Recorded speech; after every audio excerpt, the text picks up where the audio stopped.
Hello, family, peace and blessings, and welcome back to another episode of Heal with Angelica Podcast, where we discuss all things healing.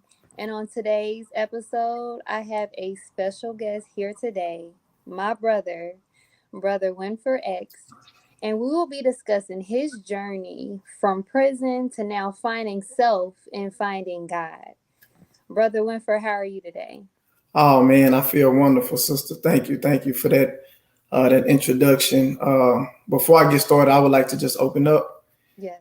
in the name of Allah, the Beneficent, the Merciful. I bear witness that there is no God but Allah. Muhammad is His messenger and exalted Christ, and I further bear witness that the Honorable Minister Louis Farrakhan is the extension of the Son of Man, and I am a student of the Honorable Minister Louis Farrakhan, which is the highest title that I could receive in being a student and finding that. So. I'm thankful for that, definitely. Yes. Praise be to Allah, Praise be brother. to Praise Allah. be to Allah. So before we dive in and get more, into your journey of healing, brother, do you mind letting the audience know just a little bit more about you, who you are, and Yes. what was your initial start to your healing journey from darkness to light? Yes, ma'am. Of course. Well, my name is Brother Winford X. Um, Again, I'm a student of the Minister Farrakhan. I'm personal security of Brother Ben X. Everybody knows Brother Ben. I'm an author. I'm a motivational speaker as well. And all of this came about, these different hats came about just through my personal experiences, testimonies. Pretty much a lot of people already know my story, but for those who don't, I experienced going to a federal penitentiary for 15 years at the age of 19. So, I mean, that's when the journey began. Mm-hmm. That's when the journey began. Not really knowing what to expect.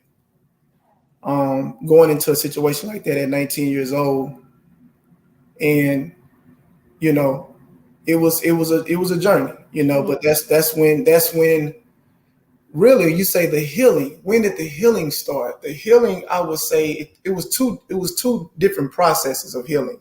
Mm-hmm. For one, um, and let me say this: I'm very spiritual. I'm very I see things beyond. And I try to look at the sign of it and see the symbolism of it and try to figure out what does that mean to me. What is that meaning in my life? And the first healing was getting incarcerated because my mind was shaped in iniquity, being in the street. Mm-hmm. So the Mm-hmm. first healing is being able to stop that process. And the way that came about was me getting incarcerated. So a lot of time we look at things and we say, damn, on the surface it may look bad, but when you look at it and you go through it, God was already putting that together for you to be a mercy. Mm. But we don't see that in the beginning. So, Right. but that was the first healing, and of course the second healing was being in there and years going by. And once I came into the life-giving teachings of the Most Honorable Elijah Muhammad, that's when it really, that's when the second healing process started. And that's the one I've been on ever since. Wow, that's amazing. Um, you had explained that. I mean, even though it didn't to people, it may Mhm. not sound like healing as far as you going to jail, Right, prison, right. but that was the start of a new journey for you, getting out of that. So Absolutely. God had to place you in that circumstance in order to bring you close to Him. Right, So exactly. that's yeah. So For that sure. that's what I felt when you said that. Like the Right, right. circumstances may not have been what wanted, but that's what was needed. Yeah, for sure. Exactly. Mm-hmm. Oh yeah, Yes. so you on point. Come on now. Yeah, that's exactly what it was. I mean, Yes. that's exactly what it was. And it's crazy how, don't you know, it's listen, that's why I say that your job, what you do, your passion, your purpose is important, because just think about the many of people who have been in identical situations as mine and never really get the understanding of what and why they're going through that. You see, we have so many out here that go through it and never get an opportunity to slow down and see the signs that need to be seen. We know that only Allah can give you that, but Allah put you in positions and he put you in situations to see certain things. And I'm thankful, I just by reflecting on my situation, I'm very, very, very thankful that I had an opportunity to see a world like that was hidden. That's a hidden world. That's a hidden world that I had to learn about the Atlantic slave trade in federal penitentiary. But I learned about the Julie Holocaust. I learned about that in the 4th grade. Right. Me too. Right. That's a curriculum that is obligated for us to learn. We learning about other people but ourselves. Mm-hmm. So I never knew nothing about an Atlantic slave trade until I went to prison. So really going to prison at 19 years old, I literally grew up there. I had to, all of my 20s and half of my 30s were being in an institution, being in a place where by design, it's designed for you to become worse. But just like Allah says in the Quran, Satan plans, but Allah say he's the best of planners. So we know that and we see that. Well, I know it because I experienced that in that sense. So there was nothing more powerful than those teachings that I found in that. So that was the real healing. Like that was the healing. And healing is not something that just happened one time. Healing is years. Healing is a journey within itself. Mm-hmm. Exactly. Exactly. So for sure. Yes. So while you was incarcerated, did you discover the teachings while you were in prison, or did you discover this after? Yeah, I discovered the teachings in prison, because when I first went to prison, I still was, of course, mine was still shaped in the streets, shaped in iniquity. So I was affiliated with a blood gang. I had Crip friends too. I came from a Crip neighborhood, but where I went to school and stuff like that, it was Bloods, and I was affiliated with a lot of them, and those were my guys. Mm-hmm. So going to prison, that's what I carried in there. I carried that affiliation with a blood gang. And, just trying to find myself, not knowing myself. This journey just beginning at 19 years old. So having to go to prison at that young age, I learned as well that prison is very political. It's politics, meaning that you cannot, when you come to prison, you can't just say I roll solo or I'm by myself, or you got to choose something. Mm-hmm. And you got some people that come in that well, I don't want to be this, then people start recruiting, whatever. And I just was fortunate enough where I knew some people, and some people knew my family, and a couple of partners and stuff like that. And, I was cool with the Bloods, I was real cool with that. But at the same time, it was like coming from the streets, to prison, and we carrying over street ways.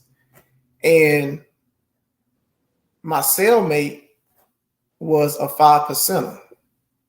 He was a 5%er. So I think this was the first initial time that God started working and the journey started. And I didn't even know it, because my first cellmate was a 5% out of Brooklyn, New York. He was an old head, older guy.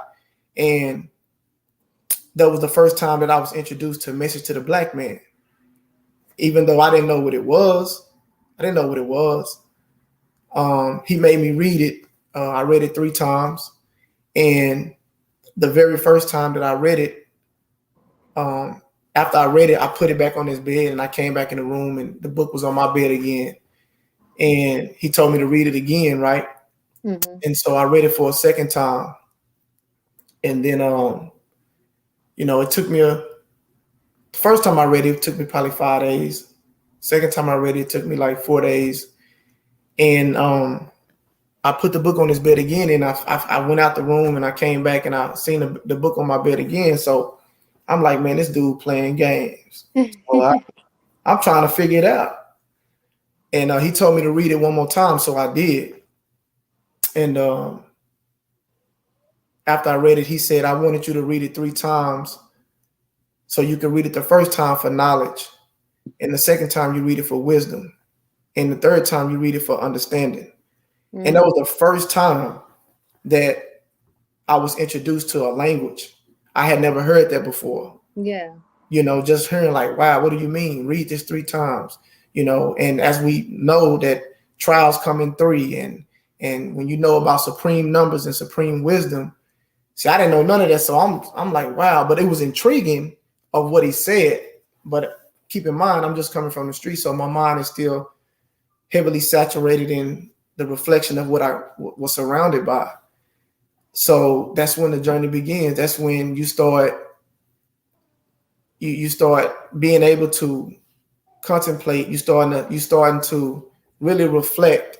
You got so much time. You seeing other people that are in your same situation, and you see these guys being studious. You see guys studying. You see, but you still you got your hoodlums. You still got your gangbangers. You still got all that going on. But your world slows down. Your world slow down because, it's not like you're around family and friends. It's not like you being able to go places and enjoy yourself. You're literally confined, so your world shrinks down. And it's literally life and death. Yes. So the consciousness and the awareness of your environment, it has to increase, and the reality of God in you will increase that, because now you knowing, okay, I'm in an environment where it's life and death. So now you become more aware. And that's what happened. That's what happened. And I didn't really get on to the teachings yet, because I became a Sunni Muslim. I don't know. I don't like really putting certain titles on a Muslim, because there's only one Muslim. Mm-hmm. But just to give it clarity, Orthodox Islam, those who follow the Prophet Muhammad, peace be upon him. I was a Sunni Muslim for 7 years, and I called the Adhan.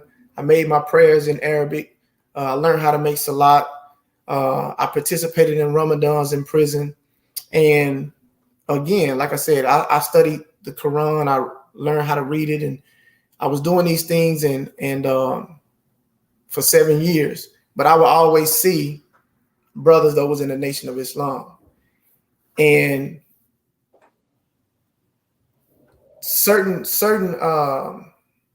perceptions were that the Nation of Islam were not real Muslims. Mm.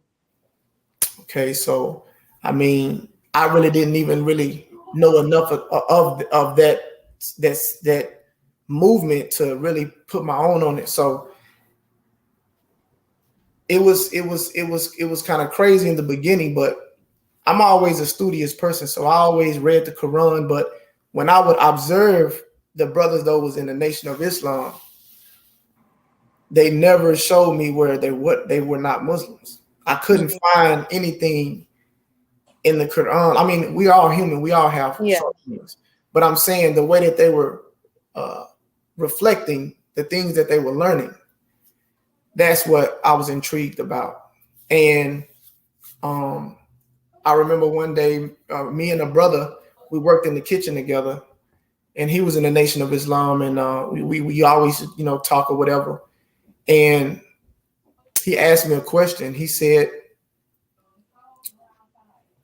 how do you think human beings are brought to the earth? And I said, well, Allah is the greatest. And I said, Allah, this is what I told him. Mm-hmm. I said, Allah scooped up all the different soils of the earth and created the human. Mm. And he looked at me and he said, no, sir. And I said, brother, what you mean? And he said, I said, so you saying that Allah can't do that? He said, oh, Allah can do all things. He said, but the reality of Allah is the original man produced every other people that you see. And that was intriguing to hear that. Yeah. So he gave me study guide number 19, which we have in our study guides in our lessons. And he told me to take this back with me in my dorm, and I did. And I read over it.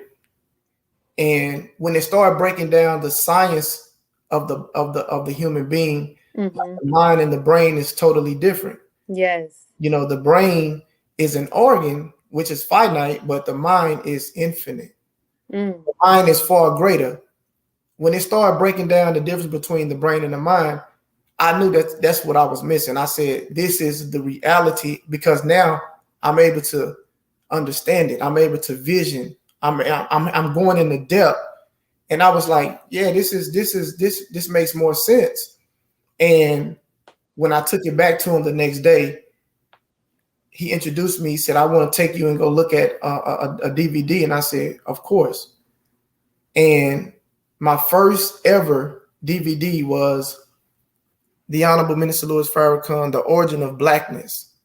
And when I was introduced to that lecture, to watch it on DVD, The Origin of Blackness, I started to cry when I started watching it, because everything that he said, I literally felt it. Mm. And it was like a release. And it was an intelligence in myself saying, this is what you've been looking for. This is it. Yes. And I started crying, and the brothers that was in there, that was a part of the nation, they just gave me some tissue, and it was like, welcome home.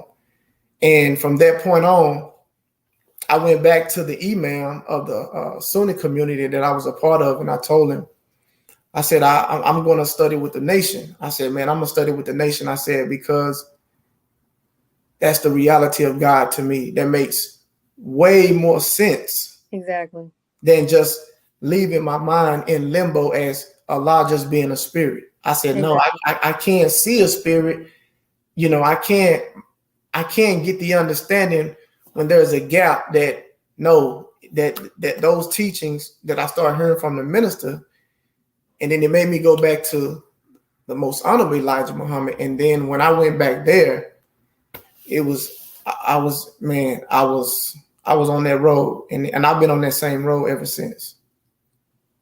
Wow. So just to answer that, yes, I found teachings when I was in the midst of darkness. Yes, I did. I found the light of those teachings while I was in prison. Mm. Wow. That's amazing. I love that. So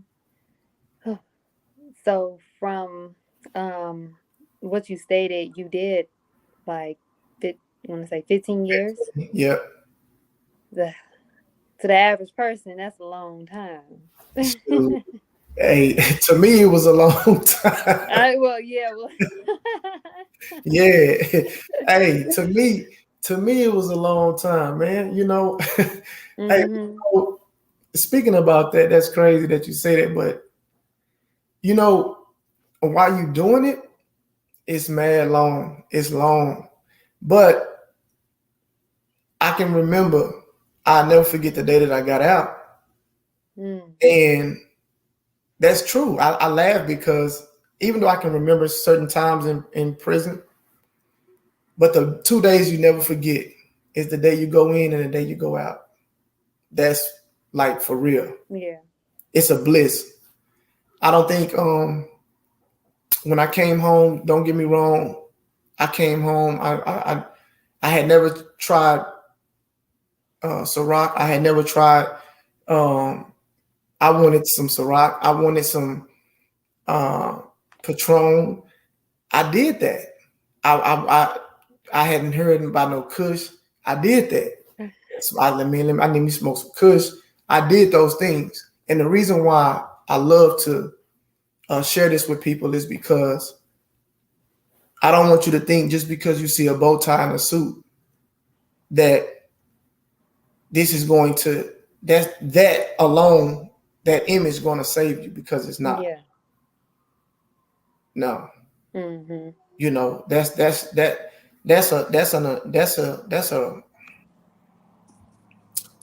an adornment to be able to dress up and look nice.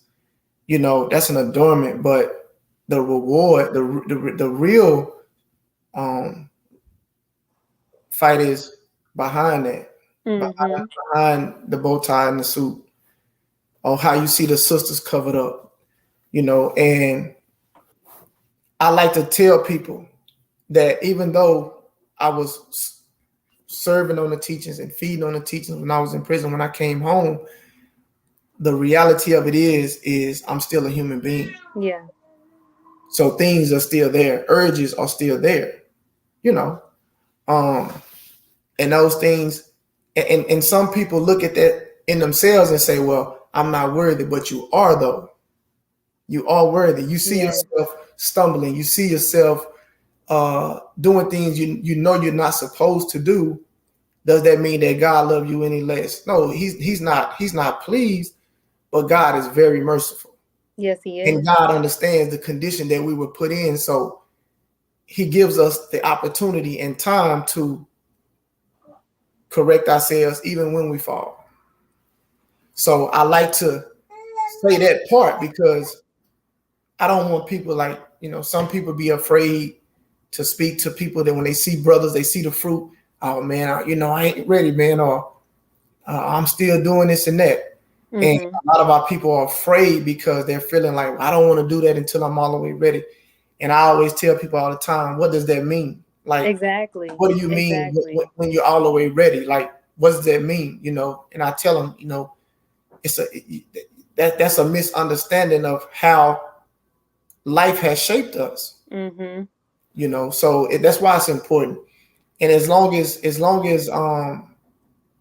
we see what we are here and what we have to do out here, it's like, man, you know, how the minister Farrakhan said that the work is never done. He said it's never done. So we shouldn't have in our mind, oh, when the work is done or when it's over,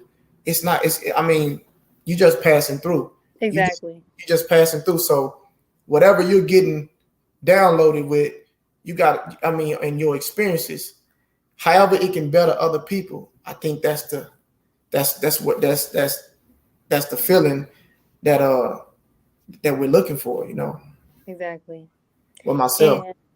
And you just brought up how in a way, and again, that is because the way we've been shaped. Right. We find a way to make an excuse to better ourselves. Right. In a way. Facts. Or things that we know we need to do, but don't do it. Right. So I know that that it can be an example just with, let me say, someone, wanting to stop smoking or stop drinking. Right. Like, you know that this is something that you need to do. Right. You know, for yourself. Right. And what is right. But you want to hold off on doing it because of the excuse that you're making in your mind. Right. Like, not saying that, we really don't have a lot of time. Right. So we shouldn't make excuses when it comes to things that we know that needs to be done. Just like you said, the work is never done. Right. So we have to continue to put in that work. And within us putting in that work, we have to, I would say, sacrifice some of the things that we are doing so we can be better. You know what? On that note, I get people that ask me that. I get brothers that ask me, some that I grew up with, and some just random brothers that are DM me and be like, hey, I'm doing this and I'm doing that. Which I'm not, I'm not looking at it from a higher position myself, because again, we're all having those vices, whatever your vices may be. So when brothers are hitting me up or DMing me and saying, man, I want to change, I want to do this, I want to do that. Well, one thing that I let them know is, well, if it, because they can be sincere, have great intentions on doing that. That's why it's so important with the brotherhood. And when you give brothers, okay, what city you in, brother? I'm in so and so. Okay, boom, this is a mosque. This is a study group. Get to those brothers. And a lot of times, again, we see certain stuff, and like you said, we see things we need to do, but we're afraid to change. We're afraid that, damn, if I start doing this, it's gonna take me away from this. So we're still struggling and we're still holding on. But it's fear. And the Honorable Minister Louis Farrakhan said that it is not the white man that keeps us in control. He said it's the fear of the white man that keeps us in control. He said because he said the white man is just, he's there. He said, but a lot of time we can't get what we need to get accomplished because of the fear that we have. We fear to get off the job. We fear to, do something for ourselves or strive and struggle to say, okay, look, I want to create my own platform. I want to create my own entity. I want to do this and that. Well, it's going to be struggle. Hell yeah. It's going to be hard. It's going to be days, you go with no bread. It's going to be days where you got to eat minimum. It's going to be, it's going to be times where you're going to need other people to help you. Yes. You feel me? So all of this is like, we're afraid of that. We're afraid of that. But man, that's why I say the minister, sister, he's a fresh of he's like a fresh of well water. Yes. You hear his words of wisdom and you drink his words, no matter what condition your life is in. You may be doing good, having some highs and lows, which we all have. Yeah. But being able to have him in a recycle in your life, if you in the house and you just play him and you cleaning up and you got him in the background going, tapping into that subconscious, tapping into your conscious. Listen, I advise brothers all the time, man, look, Farrakhan, man, brothers, they see me, they say, man, we remember back in the day, man, you changed, brother, woo, woo. And I like to hold those testimonies and those posts, and I see that and I go over them sometime and I say, and they seeing it, and I'm telling them, bro, you can do the same. Exactly. You can do the same exact thing, brother. Like, and to see that, and to see my brothers turn away from a teaching keeps me on my feet to say, we got to go harder. Yes. You feel me? We got to go harder. I got to continue to use the things that I've been through. And that's why Brother Bean is always saying, get your content so the people can see the struggle. Let them see you going to different places. Let them see the processes of certain things, because in order to do anything of success, pain is going to be there. Struggle is ordained. Yes, the struggle is exactly. The struggle is ordained. So, sister, it's been some challenging times. I have two sons. I left my son. I left when I got locked up. I was 19 years old, and the mother of my child was 7 months pregnant. So can you imagine? 19 years old, I go to prison. My son's mother, she's young. You know, she's young. She's 7 months pregnant, and she have him, and I'm in prison. Yeah. So the streets, that's why the minister says we have to be very careful of what environment we set ourselves in, because that environment produces heredity. And no matter what power or no matter what strength you have in you of good, he said that environment can trump your good and turn you into itself. And when you think about that, that is so true, because that's exactly what happened. And like I said, I did 15 years, and I can count on both hands how many times my son came to see me during those times, the whole time that I was in prison. And having to grow up without a father, I could see that was a big effect that affected him. Yeah. It affected me. It affected others. That's why it's so important. That's why the minister is always saying Black love and the family is so important, because families is what build the nation. Yes. You feel me? Mm-hmm. So, man, we come from some broken places, all of us.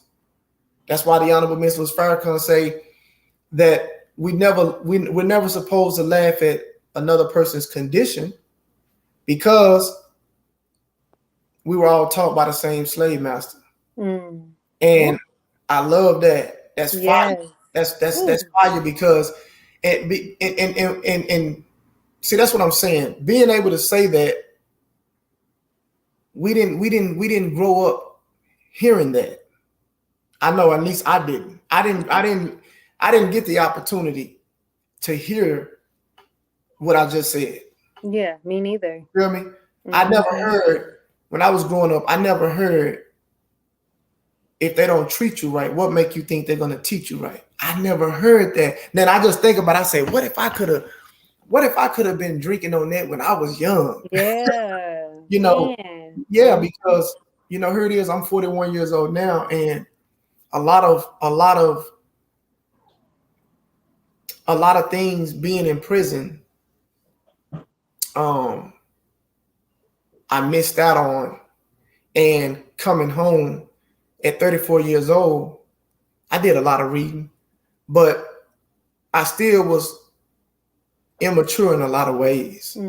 You know what I mean? Because of that gap, from 19 to 34. Yes. I get out at 34.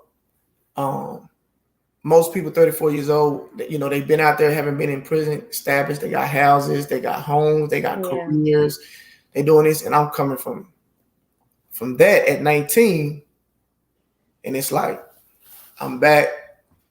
They see me, but behind it is I'm still 21, 20. Yeah. You feel me? Yeah, it was like I want to say like an adjustment, right. Yeah. I don't know. I don't want to say mental adjustment, but mental. Oh no, it's that too. It's a mental adjustment. I remember getting, going into the warehouses, getting a job. I'm 34 years old, and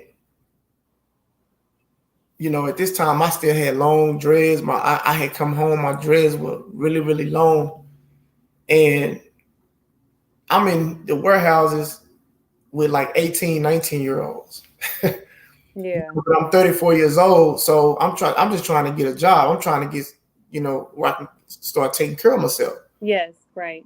And I'm seeing these 19, 20-year-olds, and I'm just like, wow, time has really flew, and I'm like, wow, I'm out. I had an opportunity to go back to the street. I had partners that were still. I got partners right now that still doing their thing. Mm-hmm. But I don't deal with them. We respect each other, but we never meet up. We never do those things, and it's not for me to say that I'm more than them and nothing like that, because I respect all of my brothers. But I'm just knowing, like, that's if I need to pull you this way, I need to pull you and share with you, so you can really find that peace, really find that peace, man. Because money, money is good. Of course, we all need it. But man, the minister is a beautiful man. He's sister. He lets us know. He give us wisdom for every little situation in our life. There's an answer. He does. You feel me? Yeah. So I'm just so happy. I'm so elated that I was chose to be coming out of my situation in prison, and I found the teachings in that situation. Man, that's beautiful to me. I love it, man. So, what kept you with you doing so much time? What kept you grounded? Like, while you was in prison? Like, what? You probably had your days, but like, I'm a woman, and I pray I don't ever go to jail. I've never been in jail. I know a lot of men have been in jail. My father is actually in jail, right? And I just, and to be honest, like, I don't know if that was what you had explained when you sent me your information, but like, he's a repeat offender. Mm-hmm. Like, just he's been in and out of jail ever since I was 2. So I just wanted to know, just from you, like, what kept you grounded while you were in prison?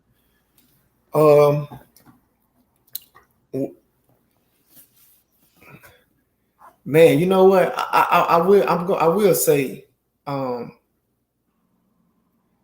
even when I was unconscious, Allah was still.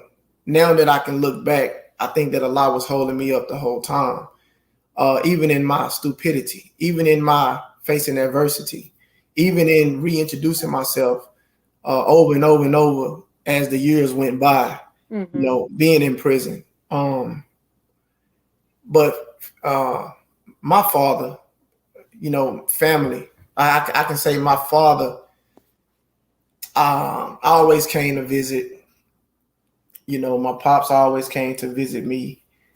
And I think there was a part of course, he did my time with me. See, a lot of people don't be knowing that loved ones that are out here, they do time too. Yes. They do time too, and a lot of times we don't look at that. Mm-hmm. But by me, the one that was doing time, I can say that because I seen how it affected my pops when I went to prison, and just through the years of just us staying together and building, as we continue to just go through the years. But staying grounded, man, I made wine this was early on. I made wine, man. I did. I affiliated with the blood gang, and you just be with your partners. You have partners or whatever, and y'all kick back, y'all chill. You got gambling. You got hustling with food. You either taking food from the kitchen, you hustling, just and working out. Working out. We had different. They had basketball leagues. They had football leagues. They had so many things that that you had access that you could do. But there is a darker side of prison, dealing with things of homosexuality. You have a lot of that going on. And to me, it's like the institutions, they like promote it. You know, it's like a promotion. You know, and it's really an issue. It's and that's why the 80, returning to prison, it's an 87 recidivism rate. Okay, right. That's what the word was. Okay. Yeah, it's an 87 recidivism rate of going, to prison and coming back within 3 years. And that's why it's so important to let our brothers know that do come home, not to be caught up, going back, but literally coming home to things to do, things to being productive, right? Staying productive, things, and that's one of the things that I love about Brother Ben X's digital real estate is that we're striving to connect that with a lot of our brothers coming home from prison. It'd be really good if we could get a line of a class where they could be taking classes with the digital real estate while they're in there. Yeah. Ready to get out, So, but it's so much that, we still having ideas of certain things. But yeah, that's why it's important. And I think that's why the teachings are important. Yes. More than anything, because, we can come home and not be in the teachings, and by the time you know it, you back in prison, you made a mistake. Oh, I seen this money and I just did this and that. And I'm gonna be honest, like for me, just knowing that I was sitting in that situation, but I had Muslims, I had brothers, I had good friends that I knew. People though, I really never really had no problem with nobody. I had some scuffles here and there, misunderstandings and stuff like that. But I mean, then you got dudes that's gonna be jealous. You got dudes that we got on the same. We were the same thing. You know what I'm saying? Person you might go to visit a little more than somebody else. And it's just with our people, man. It's just you see so much self-hatred. Yes. With our people. But I'm a witness. I bear witness to. This is what I used to get, the Final Call newspaper. This is what grounded me a lot of times. We used to get these every week. And I made a 3-year subscription. And when the subscription would run out, I'd get another 3-year subscription. But being able to get these, it soothed me. Being able to continue to learn, sit down with other brothers and learn and just striving to stay productive and positive. It's all praise due to Allah. Yeah. Don't get me wrong, I smoke weed, I did. I drank, smoke weed, so getting tattoos. I was a part. I was a part of that. Yeah. That was a part of my life. And the thing about it is, I just thank Allah. I thank Allah for allowing me to stay committed.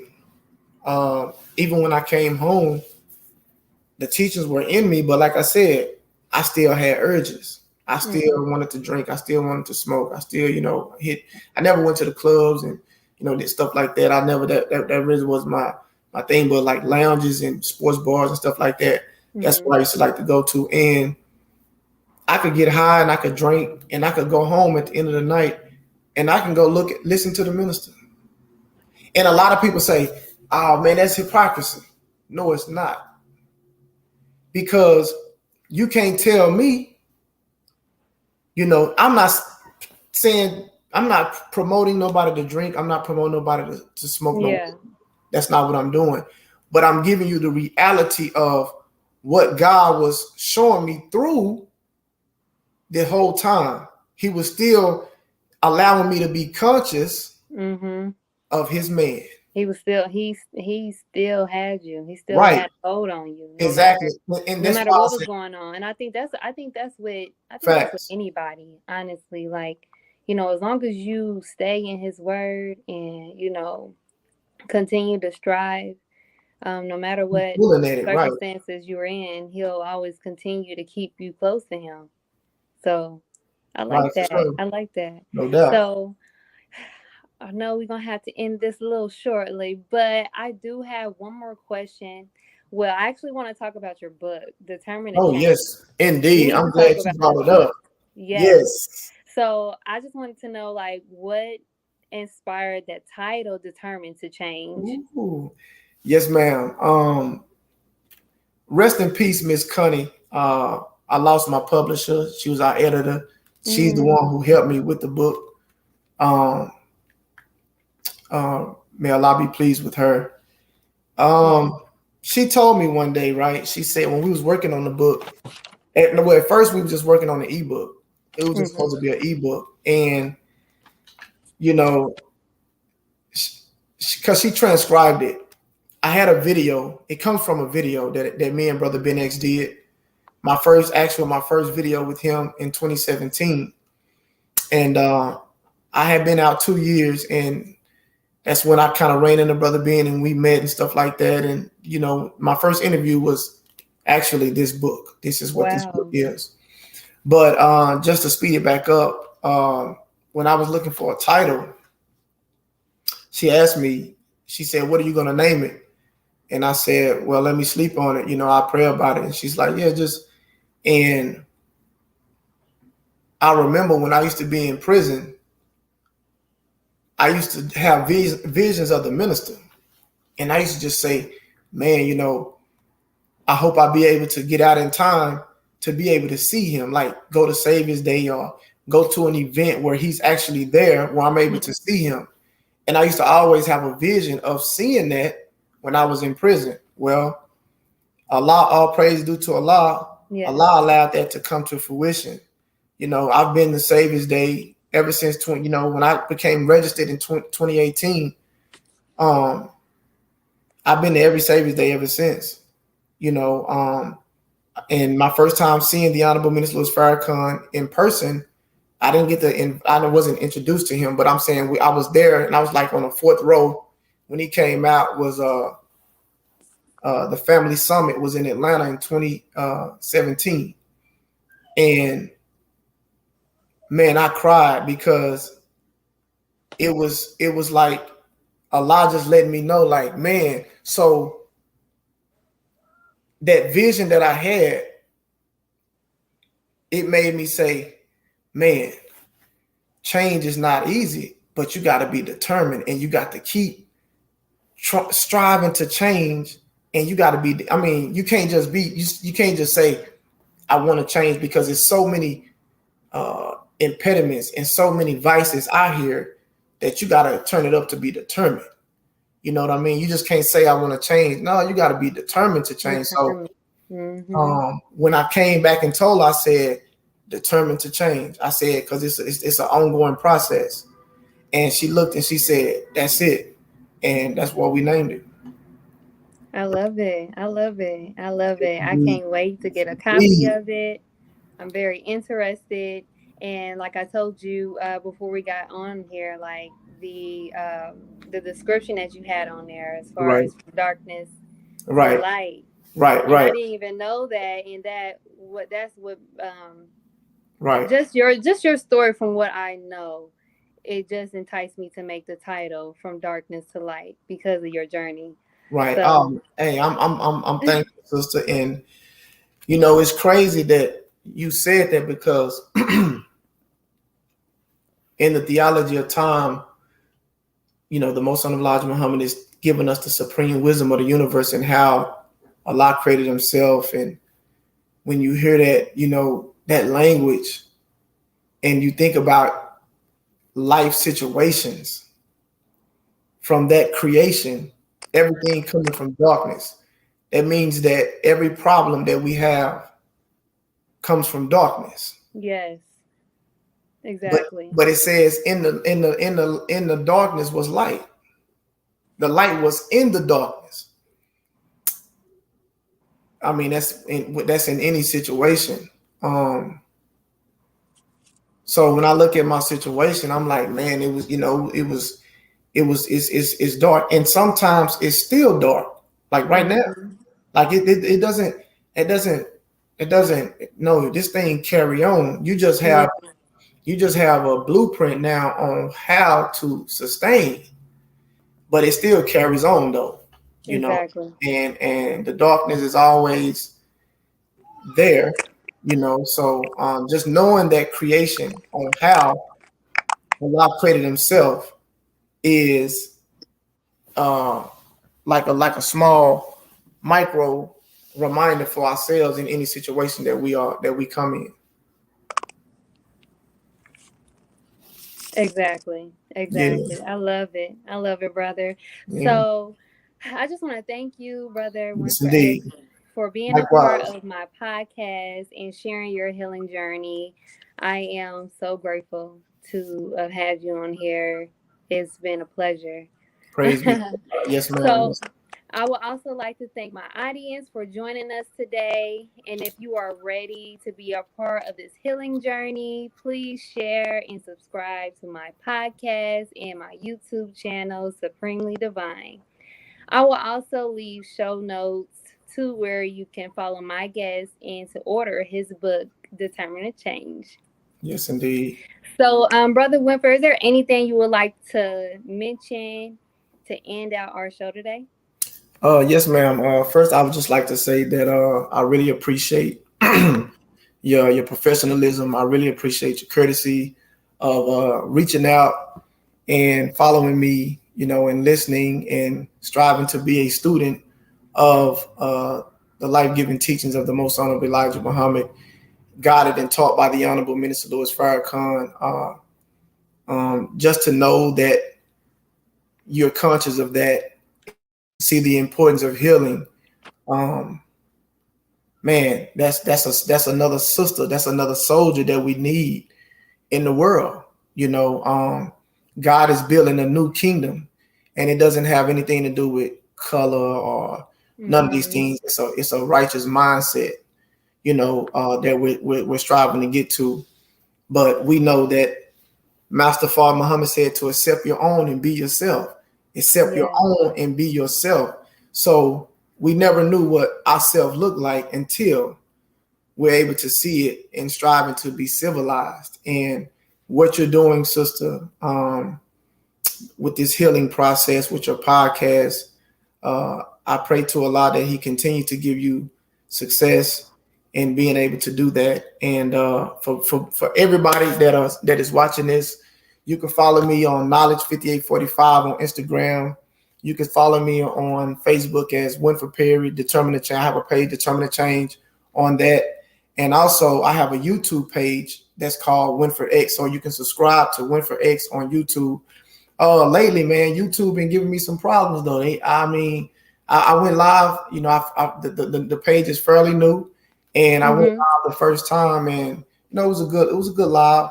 And after that, I tried to go live second and third time. They just disconnect me, and my Wi-Fi is good, so you know, they took Brother Ben X page, Yeah, they terminated his mm-hmm. page. This is the second time they've done that. But yeah, we're working, man. We're working. Again, this is my book, Determined to Change. It's been out already about a year. I have another book that's ready. That's in a process of being proofread and edited. So I have a lot more coming. I have a lot of more things coming. Being a motivational speaker, I'm fairly new into that. I've already been to a school to go and speak, you know, so getting off into the detention centers and striving to get back into the prisons to let the brothers know the importance of these teachings. You know, we can't be afraid to, you know, try to sugarcoat. No, we need to let people know about the Honorable Minister Louis Farrakhan and the things that he teach, because we want our children to know this. We want our children to be able to have a choice to pick, you know, Exactly. education. You know, if we say we don't want that education because we don't see ourselves in it, you know, we want to understand how the black man is God. That's what we want. Exactly. You know, we want to Yes. understand how the black woman is God. You see, that's the language we want to be shaped in. So as long as we know that, and that's what I strive to help to do on all of my platforms is to express from my own personal experiences and testimonies that I've been through, and share that and strive to get other people and encourage them to share their testimonies and share the things that they've been through in themselves, express the God in you so other people can receive that, because it's people that are waiting on Angelica Waters. It's people waiting on you. It's people waiting on Brother Winford X. It's people waiting on Brother Ben X. And we have to be responsible to free them. So as long as we keep that mindset, that's what I'm about. So I'm always liking, and this too. I'm always liking the study guide, the self-improvement. Y'all already know I go live with this, and I share this, and I invite white people, I invite Christians, Muslims. I don't care what you are. If you're a human being, come on in. You're welcome to come in, because these study guides are so important, and they're coming from a man who has never lied. He's never told a lie. He's never put us in a situation where he has to come back and recant his statement. Everything is for the love of our people. It's for us and for humanity. So exactly. This is why I love helping him, because I honestly see the importance of what he's telling us to do, and we're just a part of it. Me and you both. We're just a part of helping him and helping our people, and helping ourselves. So that's all, sister. Well, praise be to Allah, brother. Again, I am so glad to have had you on my podcast today. Thank you. Your healing journey is just so amazing. I hope that this was inspirational to those out here in need of healing. So yeah, thank you again, and thank you, audience, for joining me. You guys have an amazing day. You too. Salam alaikum. Wa alaikum salam. All right.